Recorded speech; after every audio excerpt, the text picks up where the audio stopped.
Hi guys, welcome to my YouTube channel. So today in this video, I have taken a data set and tried to do some data analysis on it using pandas and matplot. So data analysis is nothing but trying to clean the data and then analyze it and find the insights of the data. And today I've taken the data set of top 50 companies, and by using this data, I'll see how actually they are the top 50. And let's perform some analyzing on it. So this video is based on a key point where if you wanted to start a new company and you wanted to see your company in the top 50, what are things you have to keep in your mind? What are the things that you have to ace? So in this video, we'll be talking about data sets, data cleaning, code, graphs, and the conclusion. So let's now talk about the data set. In this data set, I've taken data of 50 companies in general. Few of the companies are Apple, Microsoft, Google, Amazon, Tesla, and etc. And the industry that they belong to is most of them are from technology, and the sector that they belong to is few of them are from consumer electronics, few of them are from software infrastructure and etc. And this talks about the headquarters where the companies are located, and this talks about the year that they were being bought into the cult. And this one gives us the annual revenue of each company throughout a year, which is 2022 to 2023. And this talks about the market capitalization, which is nothing but the capacity that the company holds in terms of stock price. And this tells us what are the stock names of each of the company, and this talks about the annual income tax in 2022 to 2023 based on each company. And this talks about the number of employees work for each of the company. So right now let's try to compare each of them, analyze them, and let's find answers for the questions. Now let's discuss about the code and the graphs. So first of all, I imported the pandas and I also imported the math plot. So the first graph that I have designed shows the top 10 companies based on the annual revenue.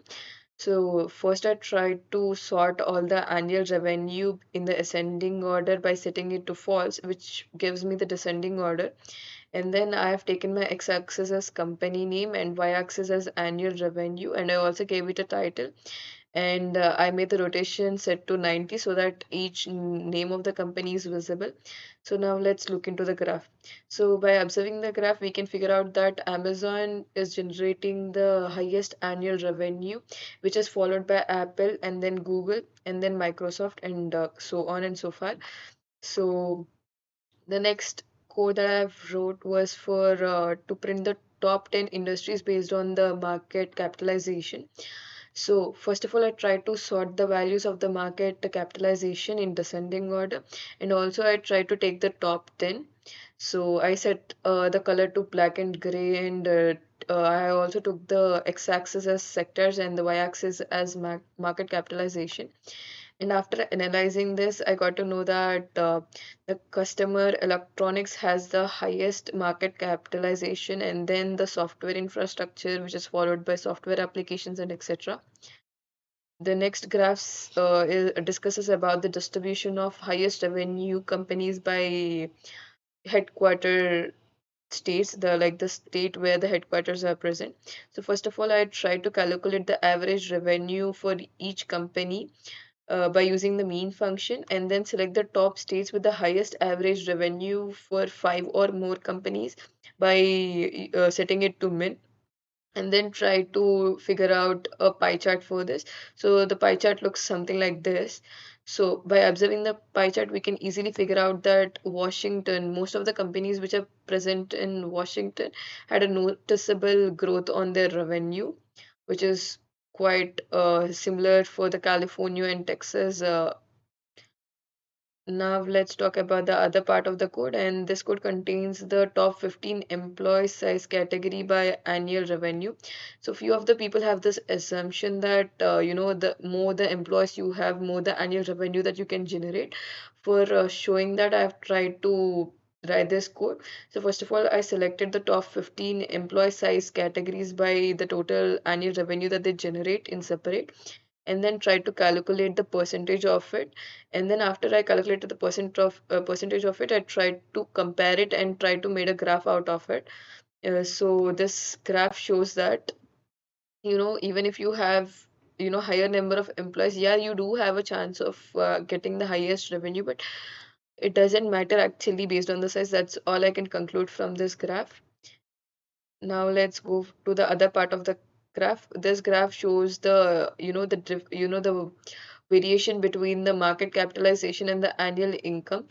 So the dependencies or the differences between them. First of all, I try to sort the data frames of annual based revenue in its descending order, and try to take the top 10 countries and try to give sort them, and then based on the comparison between the market capitalization and annual income, I try to put on a graph which looks something like this.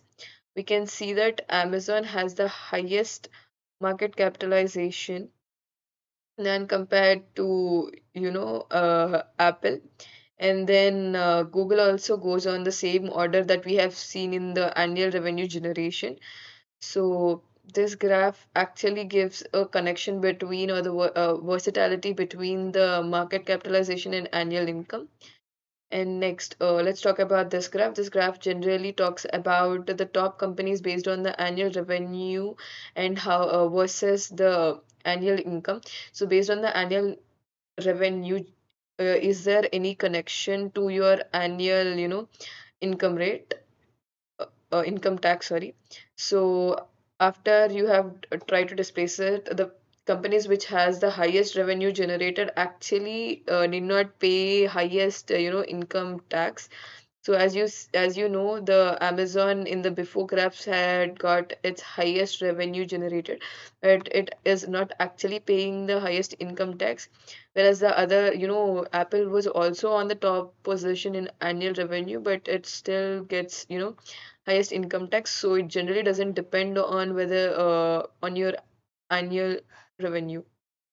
So the conclusion of all this analysis is, if you want to start your new company, so you need to follow some of the tactics, or what all things that Amazon have done to get such an noticeable amount of annual revenue when compared to the other companies in the same cult.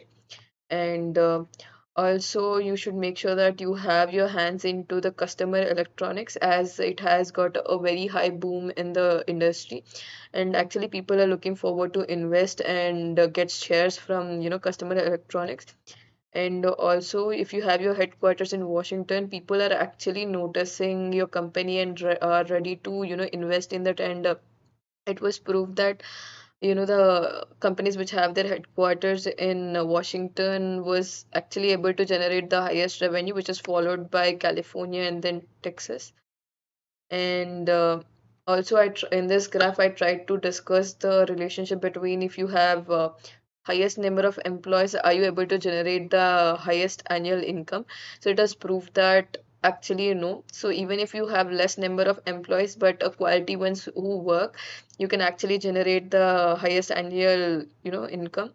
And then I try to talk about the market capitalization and annual income. Is there any relation? So yeah, if you have the highest, highest revenue generator or the highest income generator, then actually people are interested to invest their shares or money, or get shares from that company. As you can see, Amazon has its highest annual income or market capitalization.